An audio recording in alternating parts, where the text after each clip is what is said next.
कार्यक्रम के प्रायोजक हैं डिस्कवरी आउटडोर्स। सह प्रायोजक हैं JK 401 सुरक्षा धान बीज लगाइए, BPH और ब्लास्ट से सुरक्षा पाइए। नौमिनी गोल्ड अनोखी तकनीक है जापान की। अन्नदाता अन्नदाता अन्नदाता नीत तुम्हारा अन्नदाता, पग पग पर है संग तुम्हारे अन्नदाता। लहू किसानों का बन के पसीना सींचता है धरती का सीना, मेहनत का तेरी हक दिलवाने, नई तकनीक नई खोज बताने। पशुधन को गुणवान बनाना, पौध सुरक्षा को सिखलाना, खेती के सब गुर समझाने, भारत का सरताज बनाने, आठों पहर है संग तुम्हारे अन्नदाता अन्नदाता। नमस्कार, मैं शालिनी आप सभी दर्शकों का अन्नदाता कार्यक्रम में स्वागत करती हूं। हर रोज की तरह कार्यक्रम में हम लेकर के आते हैं खेतीबाड़ी से जुड़ी हुई बहुत सी लाभकारी जानकारियां। तो चलिए सबसे पहले देखते हैं क्या है विशेष आपके लिए आज के कार्यक्रम में। बीज उपचार के महत्व और लाभ पर जानकारी।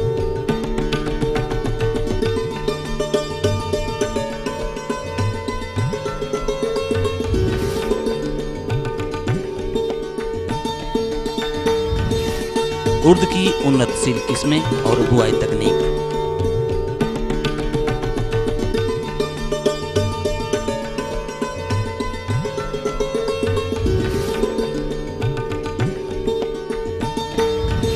आम के नए बाग की स्थापना हेतु वैज्ञानिक तकनीक।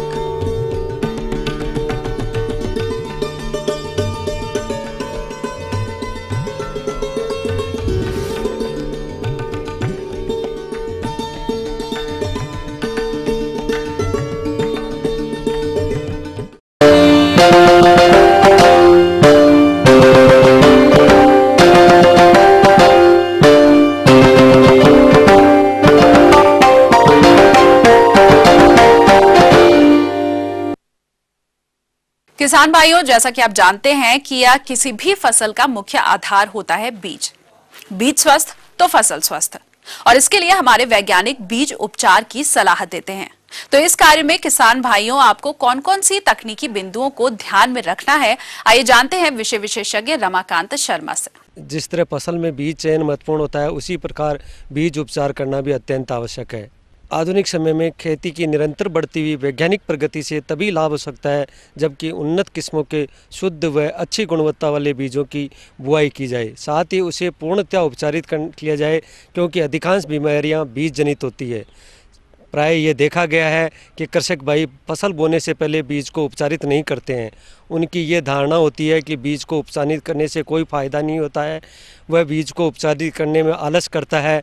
अगर हम बीजोपचार नहीं करेंगे तो फसल की अंकुरण क्षमता भी कमी होगी और वो अच्छी नहीं होगी। जैसा ज़्यादातर रोग बीजजनित होते हैं जो हमारी खड़ी फसल को नुकसान पहुँचते हैं, ऐसी अवस्था में हम लोग बहुत अधिक धन उस रोग की रोकथाम में व्यय कर देते हैं, फिर भी उस रोग का पूर्णतः नियंत्रण नहीं कर पाते, जिससे हमारा उत्पादन कम हो जाता है।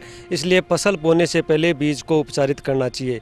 बीजोपचार के लाभ यह है कि उत्तम पौधे, अच्छी गुणवत्ता वाली पौध, पैदावार और रोग तथा कीटों से नियंत्रण होता है। साथ ही जो कीट और रोग नियंत्रण में जो पूंजी लगती है वो हमारी बचत होती है। बीज जनित रोगों का नियंत्रण हो जाता है, बीज का रक्षण हो जाता है, अंकुरण में सुधार होता है, कीटों से सुरक्षा होती है, मृदा कीटों का नियंत्रण भी बीजोपचार से होता है। सबसे पहले कवकनाशी बीजोपचार करना चाहिए। कवकनाशी बीजोपचार का उद्देश्य बीज को कवक जनित रोगों से मुक्त रखना है। इसके अंतर्गत बीज विग्रसन, बीजाणु या बहुत से रोगजनक बीज में प्रवेश नहीं करते हैं, बल्कि उनकी सतह पर स्थिर होते हैं।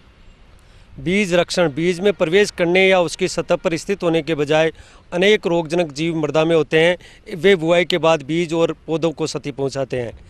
कीटनाशी बीजोपचार। बीज को भंडारण के दौरान सुरक्षित रखने के लिए उपयुक्त कीटनाशी से उपचारित किया जाता है। भंडारण में प्राय धुन, पतंगे तथा भृंग क्षति पहुँचाते हैं।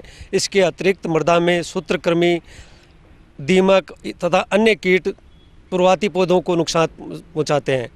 जीवाणु कल्चर उपयोग। वायुमंडल में उपलब्ध नत्रजन को पौधे सीधे रूप में ग्रहण नहीं कर पाते हैं, इसलिए जीवाणु खादों का उपयोग करके यह नत्रजन पौधों को उपलब्ध हो सकती है।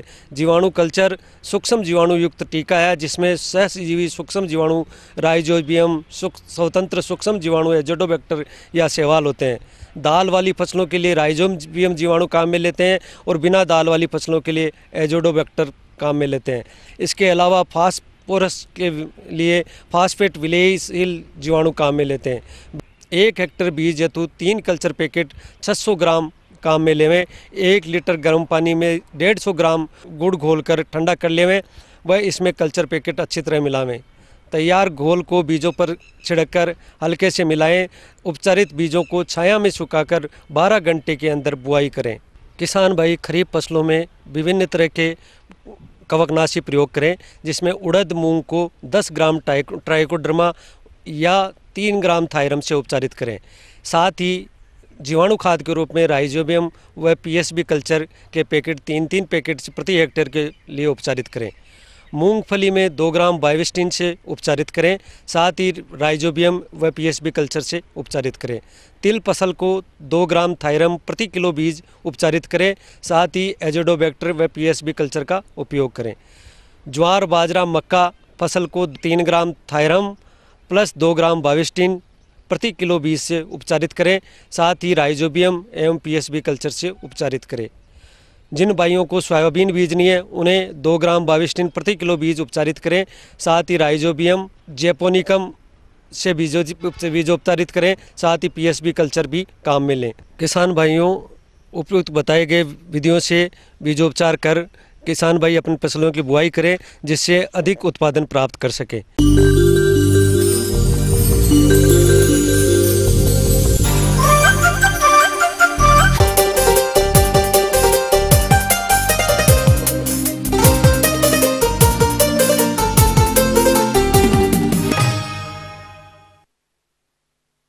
उर्द प्रदेश की प्रमुख दलहनी फसल है और प्रदेश के कम वर्षा वाले क्षेत्रों और असिंचित क्षेत्र में इसकी खेती किसान भाई बड़े पैमाने पर करते हैं। किसान भाइयों, जब आप उर्द की बुआई करें तो उन्नत प्रजातियों के चयन के साथ साथ बुआई के समय भी तकनीकी बिंदुओं पर ध्यान दें, क्योंकि बुआई के समय की गई लापरवाही जमाव के पश्चात खड़ी फसल को प्रभावित करती है और उपज आशा के अनुरूप नहीं मिल पाती। इसलिए बुआई के समय आप कौन कौन से तकनीकी बिंदुओं पर ध्यान देंगे, आइए जानते हैं डॉक्टर रामतेज यादव से। तो मैं आपको सबसे पहले उड़द के बारे में बताऊंगा, जो इस समय इसका पीक टाइम चल रहा है बुआई का। किसान भाइयों, सबसे पहले तो हम अपने जो है क्षेत्र के हिसाब से अपनी प्रजातियों का चयन करें। जैसे सबसे इस समय जो वर्तमान में प्रजातियां उपलब्ध हैं, कृषि विभाग भी उसकी सप्लाई कर रहा है पूरे प्रदेश में। पंत 31, शेखर 2, शेखर 3, IPU 94, आजाद 2, भवानी टाइप 9, पंत उर्द 19, ये कुछ वैरायटियां हैं जो 10 साल के अंदर की वैरायटियां हैं, जिन पे अनुदान पे उत्तर प्रदेश सरकार सभी बीज गोदामों पे उपलब्ध हैं। ये किसान भाई इन प्रजातियों में से जो जिस क्षेत्र के लिए उपयुक्त हैं उनका चयन करें। इसका बीज दर भी 12 से 15 किलोग्राम प्रति हेक्टेयर का रिकमेंडेशन है। ये भी किसान ब्रॉडकास्टिंग में कम ही डालते हैं। और बीज उपचार जरूर करें। बीज उपचार में सबसे पहले किसान भाई जो हम करना चाहेंगे, एक FIR का कॉन्सेप्ट होता है, उसको ध्यान में रखते हुए करें। F से होता है फंगीसाइड। आप जो बीज जनित रोग हैं उससे बचाव करने के लिए बीज उपचार करना चाहिए। जो भी हमारी दलहनी फसल है, इसको थीरम से या सेरेसान 3 ग्राम प्रति किलोग्राम बीज की दर से इसको उपचारित करें। और इसके करने के बाद इसको छाया में सुखा लें। फिर उसके 2-3 घंटे बाद आप कोई भी इंसेक्टिसाइड जैसे क्लोरपाइरीफास का, जिन क्षेत्रों में दीमक का प्रकोप है उसमें बचने के लिए जो है आप क्लोरपाइरीफास का उपयोग करें। उसके बाद सबसे बाद में आप राइजोबियम कल्चर आता है, उसका प्रयोग करें। 200 ग्राम प्रति 10 किलोग्राम बीज के हिसाब से आप इसका जैव उर्वरक से उपचारित करें। कि आप ध्यान रखें, FIR यानी कि फंगीसाइड, इंसेक्टिसाइड एंड राइजोबियम, ये एक सीरीज है जो कि इसी सिस्टमेटिक ढंग से करने से जो है एक संपूर्ण बीज उपचार फसल का होता है। खेत का चुनाव करने के बाद एक जुताई मिट्टी पलटने वाले हल से तथा 2 से 3 बार देसी हल या कल्टीवेटर से जुताई कर लें तथा खेत को अच्छी तरह से तैयार कर लें। हम किसान भाइयों से बताना चाहेंगे जबकि वैज्ञानिकों का संस्तुति ये है कि 1 बैग प्रति हेक्टेयर यानी कि 15 से 20 किलोग्राम नाइट्रोजन और 50-55 किलोग्राम फास्फोरस की जरूरत होती है। इसलिए किसान भाइयों से हमारा अनुरोध है कि वो 1 बैग DAP यानी कि जिसको हम लोकल में डाया कहते हैं का प्रयोग करें, जिससे कि जो उसकी पैदावार है, जो पोषक तत्व की जरूरत है उस फसल को, वो मिल सके। किसान भाइयों का से हमारा ये भी अनुरोध है कि ये भी जो हमारी दलहनी फसल है इसको भी ब्रॉडकास्टिंग करते हैं, यानी छिड़कावा विधि से कर देते हैं, जबकि इसको भी जो है 45 सेंटीमीटर की जो है रो स्पेसिंग मेंटेन करनी चाहिए, यानी कि पंक्ति से पंक्ति की दूरी 45 सेंटीमीटर होनी चाहिए। सीड ड्रिल से अगर बुवाई करेंगे तो इंटरकल्चर ऑपरेशन भी अच्छे से कर लेंगे और पैदावार भी मिलेगी पूरी। इंटरकल्चर ऑपरेशन तो थोड़ा सा बहुत कॉस्टली होगा कि उसमें मैनुअल रूप से हम खरपतवार निकालें। इसमें भी हम यही करते हैं कि आप बैसालिन 1 kg पर हेक्टेयर की दर से बिजाई के से पहले PPI मोड में प्री प्लांट इनकॉर्पोरेशन होता है कि बुआई से पहले ही इस खरपतवार का उपयोग करेंगे तो कम से कम खरपतवार आएंगे और जो खरपतवार से नुकसान होना 30% तक हो जाता है तो उससे भी बचाव होगा।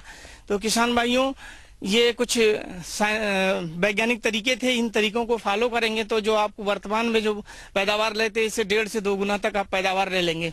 तो ये थी कुछ उपयोगी जानकारियां। अब लेते हैं एक छोटा सा ब्रेक, जल्द ही हाजिर होंगे और कार्यक्रम में आगे है और भी बहुत सी महत्वपूर्ण जानकारियां, तो आप बने रहिए हमारे साथ।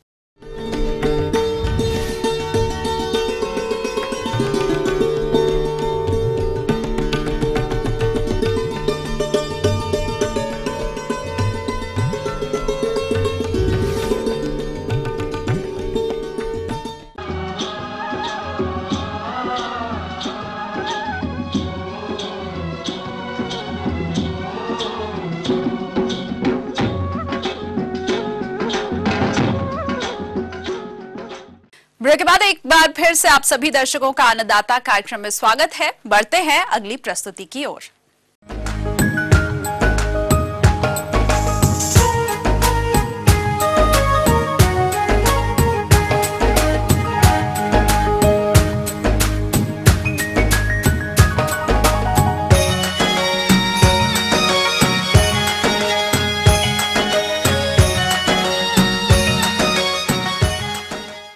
फलों के अंतर्गत अगर आम की बात की जाए तो इसकी बागवानी प्रदेश में बड़े पैमाने पर की गई है।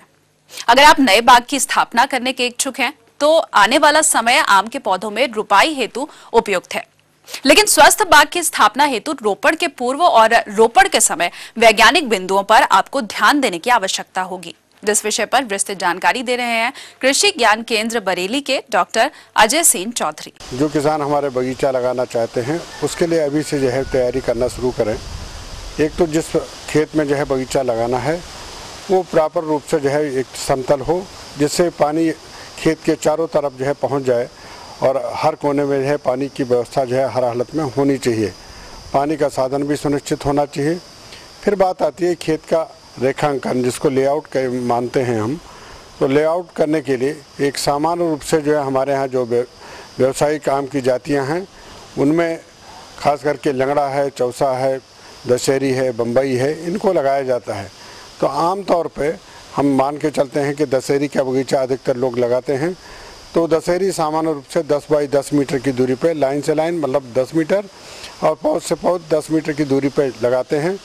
और इसी तरह लंगड़ा और चौसा के जो है पेड़ थोड़ा सा बड़े होते हैं या बम्बई के थोड़ा बड़े होते हैं, उनको 12 मीटर की दूरी पे जो है लगाया जाता है। लेकिन आमतौर पे देखा गया है कि 10 मीटर की दूरी पे काश्तकार जो है लगाते हैं। तो ये जिस खेत में हम लगाने चल रहे हैं, काश्तकार हमारे लगाने चल रहे हैं, खेत के चारों तरफ 5 मीटर छोड़ना चाहिए। मतलब खेत का एक कोना अगर हम पकड़ते हैं मतलब पूरब या उत्तर की दिशा में, तो वहाँ से 5 मीटर जो है दोनों तरफ जो है मेड़ से छोड़ करके फिर रेखांकन शुरू करें। फिर 10-10 मीटर की दूरी पे लाइन बनाएं और उन लाइनों में 10-10 मीटर की दूरी पे पौधों का जो है जहाँ पर पौधे लगाने हैं वहाँ पर निशान बनाएं। उन निशानों पर खूंटियाँ गाड़ दें और खूंटी गाड़ने के बाद वहाँ पर 1 मीटर व्यास का 1 मीटर गहरा गड्ढा की खुदाई करना चाहिए। इस तरह से गड्ढे की खुदाई काश्तकार भाई अगर जिन्होंने नहीं किया है, काश्तकार भाई हर हालत में कर लें। फिर गड्ढे की भराई मानसून से पहले गड्ढे की भराई हर हालत में आवश्यक है, गड्ढे की भराई कर देना चाहिए। उसमें सड़ी हुई गोबर की खाद जो है मिश्रित करें, सिंगल सुपर फास्फेट भी मिलाना चाहिए। कम से कम हर गड्ढे में 2.5 से 3 किलो जो है सिंगल सुपर फास्फेट और नीम की खली जो है कम से कम 2.5 से 3 किलो जो है प्रति पिट के हिसाब से जो है मिलाना चाहिए। इस तरह से मिट्टी में जो है इस मिश्रण को मिला करके गड्ढे की भराई करें और फिर भराई करते वक्त ये ध्यान रखें गड्ढा जो है जिस ठीक तरीके से भर जाए और थोड़ा सा ऊंचा उठा हुआ होना चाहिए, जिससे बारिश अगर आएगी तो गड्ढा अगर जो है दबेगा तो उसी ज़मीन के लेवल के बराबर आ जाएगा। तो इस तरीके से गड्ढे की भराई करने का उचित समय है, इसमें कर लें।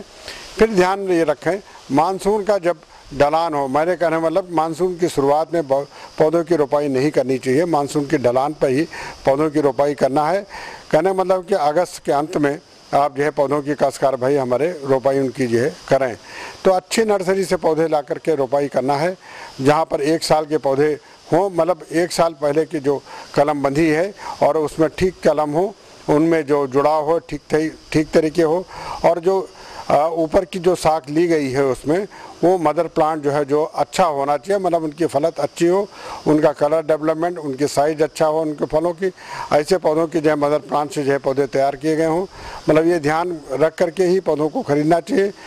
दूसरा एक और ध्यान रखना है कि पौधा लगाते वक्त दशहरी अगर एक तरफ से पूरा बगीचा काश्तकार हमारे लगाते हैं तो ये ध्यान रखें 10% पेड़ उसमें बम्बई के लगाने हैं। तो बीच में प्लानिंग इस तरह से करें कि दशहरी के बीच में बीच में जो है बम्बई के पौधे लगाएं, बम्बई हरा के। और इसी तरह लंगड़ा और चौसा के अगर बगीचा पूरा लगाना है तो उसमें काश्तकार भाई हमारे ध्यान रखें कि दशहरी के 10% पेड़ जो है उसमें बीच में लगाने हैं, जिससे पर परागण की क्रिया फलों में जो है जब पौधे फलत वाले हों उसमें होती रहे, जिससे फलत अच्छी मिले। तो ये ध्यान में रख कर के पौधों का जो है जो प्लानिंग करें उसमें इस तरह से करके अगर लगाएंगे तो आगे चल कर के देखेंगे कि बहुत अच्छा जो है बगीचा आपका जो है फलत देगा। साथ साथ ये भी देखा गया है कि इन क्षेत्रों में खास करके ये रोहिलखंड जो मंडल है यहाँ पर बली हुई ज़मीन बहुत ज़्यादा है, तो शुरू में ही लगाते वक्त कॉपर सल्फेट जो तूतिया है बारीक खूब पीस करके और हल्का सा चूना, मेरा कहना मतलब यह है कि जो गमोसिस की समस्या इस क्षेत्र में बहुत देखी गई है, तो पौधा लगाते वक्त ही उसमें कम से कम प्रत्येक थाले में 25 ग्राम जो है तूतिया और इसके आधी मात्रा जो है बुझा हुआ चूना की मिला करके और पौधा लगाने से पहले ही उसमें जो है ज़मीन के अंदर जो है देना चाहिए। फिर उसके बाद पिंडी को जो है उसमें ठीक प्रॉपर रूप से जो है बैठालना चाहिए, जिससे आगे चल करके गमोसिस की समस्या खेत मतलब पौधों में दिखाई न पड़े। तो इन सब चीज़ों को ध्यान में अगर करके काश्तकार हमारे पौधे लगाएंगे तो देखेंगे कि आगे चल करके गमोसिस की समस्या नहीं आएगी, पौधे भी अच्छी चलेंगे।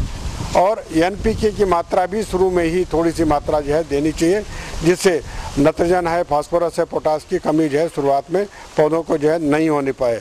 तो इस तरीके से बगीचे का जो है रोपण जो है काश्तकार भाई हमारे करेंगे।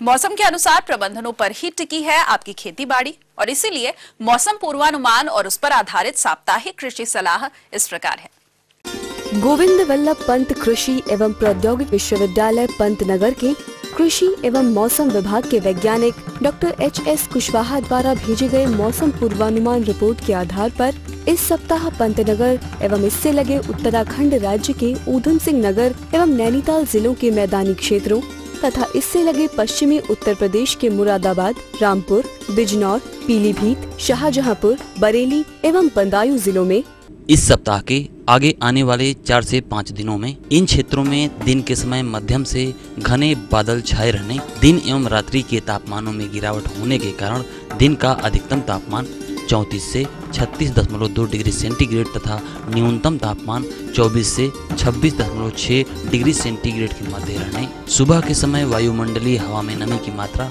52 से 65% एवं दोपहर बाद हवा में नमी 52 से 64% के मध्य रहने, मध्यम गति की हवा 5 से 8 किलोमीटर प्रति घंटा की औसत गति से अधिकतर पूरब दक्षिण पूरब दिशा से बहने तथा इस सप्ताह के आगे आने वाले 4 से 5 दिनों में इन क्षेत्रों में मध्यम अर्थात कुल 50 मिलीमीटर बारिश होने की संभावना है। ऐसे अनुमानित मौसम में गोविंद बल्लभ पंत कृषि एवं प्रौद्योगिकी विश्वविद्यालय पंतनगर के कृषि वैज्ञानिकों द्वारा इन क्षेत्रों में कृषक भाइयों को अपने खेतों में खड़ी इस मौसम की विभिन्न फसलों, फलदार वृक्षों, सब्जियों एवं अपने पालतू पशुओं में कुछ कार्यक्रमों को अपनाने की सलाह दी जाती है। इस सप्ताह संभावित अच्छी बारिश होने के मद्देनजर सलाह दी जाती है कि किसान भाई धान की 21 से 25 दिनों की तैयार नर्सरी की रोपाई करें। कम बारिश होने की दशा में अपने निजी अथवा उपलब्ध सरकारी जल संसाधनों का भी प्रयोग कर धान की रोपाई के कार्य में तेजी लाएं। रोपाई से पूर्व मुख्य फसल में आवश्यक पोषक तत्वों की पूर्ति करने हेतु मृदा परीक्षण के आधार पर दी गई संतुतियों के आधार पर उर्वरक दें। किसी कारणवश मृदा परीक्षण न करवा पाने की दशा में 16 किलोग्राम नत्रजन देने हेतु 35 किलोग्राम यूरिया, 24 किलोग्राम फास्फोरस देने हेतु 150 kilogram single super phosphate, 20 kilogram potash देने हेतु 35 किलोग्राम म्यूरेट ऑफ पोटास तथा जिंक तत्वों की कमी की दशा में 10 किलोग्राम जिंक सल्फेट प्रति एकड़ की दर से लेव लगे खेत में समान रूप से बखेर दें। रोपाई पंक्ति से पंक्ति की दूरी 20 सेंटीमीटर, पौधे से पौधे की दूरी 10 सेंटीमीटर रखकर 2 से 3 पौधे प्रति हील की दर से रोपाई करें, जिससे प्रति वर्ग मीटर क्षेत्रफल में पौधों की संख्या 45 से 50 निर्धारित हो सके। साथ ही रोपाई 4 से 5 सेंटीमीटर से अधिक गहराई पर न करें। रोपाई के बाद खेत के चारों तरफ की मेड़ें मजबूत बांध दें, जिससे वर्षा का जल अधिक मात्रा में खेत में संचित हो सके। ऐसा करने से खेत में उचित नमी बनी रहने के साथ साथ खरपतवारों के नियंत्रण में सहायता मिलेगी। जो किसान भाई किसी कारणवश धान की नर्सरी में बुआई अभी तक नहीं कर पाए हों, वे कम अवधि अर्थात 110 से 115 दिनों में पककर तैयार होने वाली मुख्य किस्मों अथवा सुगंधित किस्मों जैसे तरावड़ी बासमती, पूसा बासमती 1, टाइप 3, बासमती 370, पूसा बासमती 1509 के स्वस्थ एवं प्रमाणित बीज की नर्सरी में इस सप्ताह बुआई अवश्य समाप्त कर लें, क्योंकि प्रयोगों से यह पाया गया है कि देर से उगाई नर्सरी की देर से रोपाई करने पर वांछित आर्थिक लाभ नहीं मिल पाता है। जो किसान भाई कृत्रिम रूप से कच्चे आमों को पकाना चाहते हैं, वे बाजार में उपलब्ध 2-क्लोरो-इथाइल फॉस्फोनिन एसिड के 40% तरल द्रव्य 1 मिलीलीटर मात्रा का प्रति लीटर पानी की दर से बने घोल में आम के कच्चे फलों को डुबोएं तथा सुखाकर अखबार में लपेटकर छाया में रख दें अथवा घोल का आमों पर छिड़काव करें। 24 घंटे बाद आम पक जाने पर पानी से अच्छी प्रकार धोकर प्रयोग करें या बाजार में तुरंत बेच दें। ऐसा करने से स्वास्थ्य पर किसी प्रकार का विपरीत प्रभाव नहीं पड़ेगा। किसान भाइयों, यह था इस सप्ताह के मौसम का मिजाज। अगले सप्ताह मौसम की नई जानकारियों के साथ हम फिर हाजिर होंगे।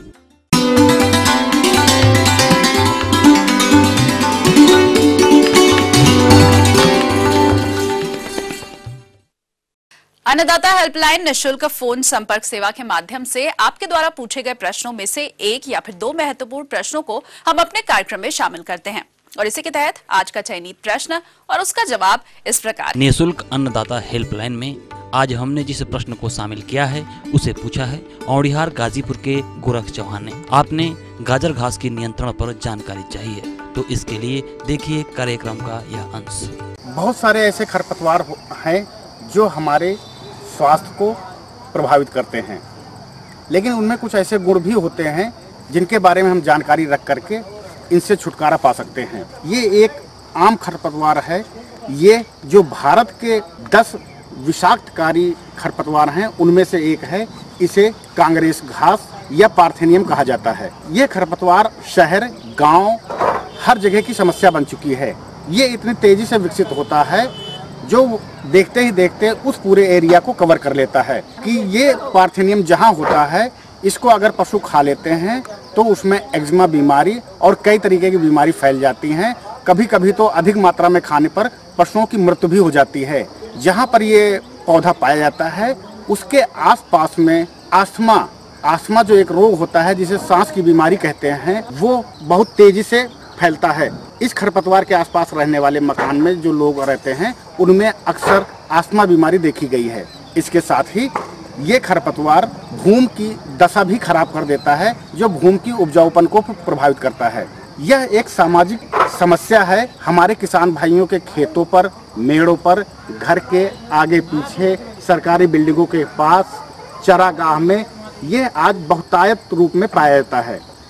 इससे निजात पाने का एक सबसे अच्छा तरीका है, क्योंकि इसकी जड़ें काफ़ी गहरी होती हैं और इनकी पत्तियों में नाइट्रोजन का बहुत बड़ा हिस्सा होता है।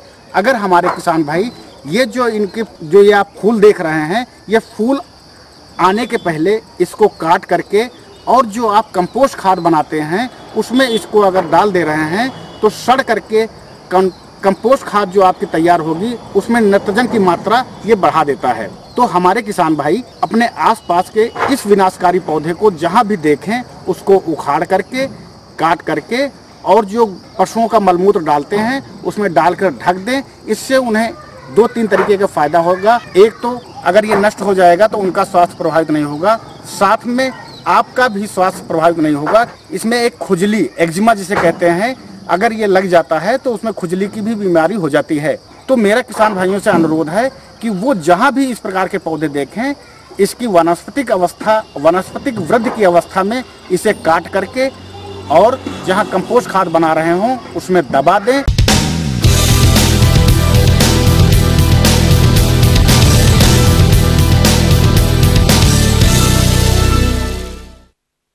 राज्य की विभिन्न मंडियों में कृषि उत्पादों के चढ़ते उतरते बाजार भाव की संक्षिप्त जानकारी इस प्रकार है।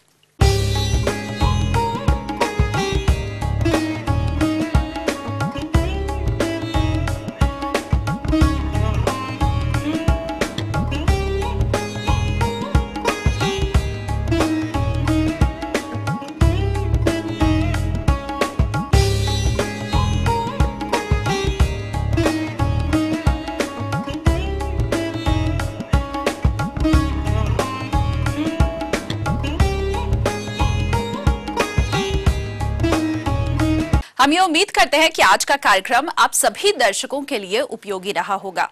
किसान भाइयों, अन्नदाता आपकी सेवा के लिए संकल्परत है। कृषि संबंधित समस्या और सुझावों के लिए आप हमें इस पते पर संपर्क कर सकते हैं। प्रोड्यूसर अन्नदाता, ETV, Uttar Pradesh, Uttarakhand, Ramoji film city, Hyderabad 501512। साथ ही आप हमें ईमेल भी कर सकते हैं। हमारा ईमेल आईडी है annadata.up@etv.co.in। इसके अलावा आप हमें निःशुल्क हेल्पलाइन नंबर 180042540885 पर शाम 5 से 6 बजे के बीच संपर्क कर सकते हैं। और आइए आप देखते हैं कल दिखाए जाने वाले कार्यक्रम की मुख्य झलकियां।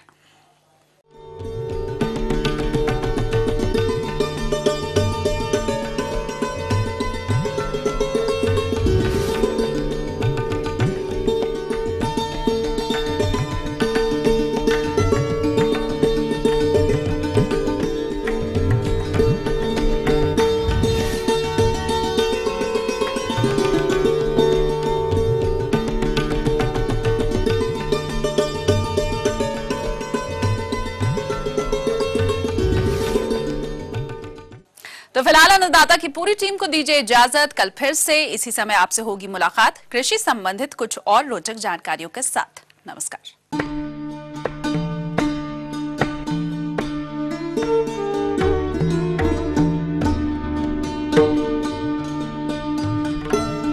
इस कार्यक्रम के प्रायोजक थे डिस्कवरी आउटडोर्स, सह प्रायोजक हैं JK 401 सुरक्षा धान बीज लगाइए, BPH और ब्लास्ट से सुरक्षा पाइए। नौमिनी गोल्ड अनोखी तकनीक है जापान की,